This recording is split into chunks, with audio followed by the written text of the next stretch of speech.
Salut! Aujourd'hui, j'aimerais vous parler de la petite notion et de cette nuance qu'il existe entre le mot ethnobotanique et entéobotanique.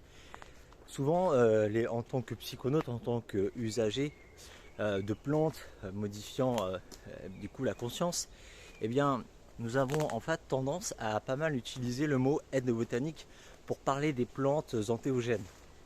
Et j'ai pu difficilement en fait m'empêcher de constater que au fil de mes recherches sur internet, je voyais en anglais des fois marqué ethnobotanie, donc qui signifie ethnobotanique, mais également entéobotanie. Et en tapant entéobotanique, déjà en français on ne trouve pas grand chose. Et pourtant, je pense que je ne sais même pas, j'ai vérifié, donc les deux mots existent. Maintenant, est-ce que la traduction française elle est peu utilisée? Mais la nuance, eh bien, c'est que dans la construction, j'ai quand même pu difficilement, pareil, là, constater que, eh bien, il y avait en fait la même construction que pour les plantes entéogènes.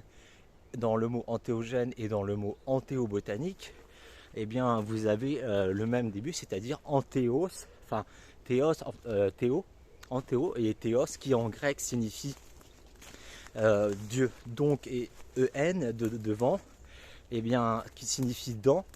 Botanique signifie l'étude des plantes. Donc, si le mot entéogène signifie du coup qui manifeste le divin par du coup en dans et après théos Dieu et géné, enfin gène qui vient de genestai, genestai je crois, mais qui manifeste le divin en soi. Et bien pour le mot entéobotanique, et bien ça serait qui a le divin à l'intérieur, enfin, l'étude des plantes avec le divin à l'intérieur, littéralement quoi. Et globalement, je trouve que j'avais trouvé en tout cas que c'était beaucoup plus représentatif, si en tout cas on voulait parler des plantes modifiant la conscience, parce qu'en effet, le groupe des plantes ethnobotaniques, ça peut aussi bien parler des. C'est vraiment. C'est vrai que c'est l'étude des plantes entre. Enfin, l'étude entre les usages traditionnels au fil.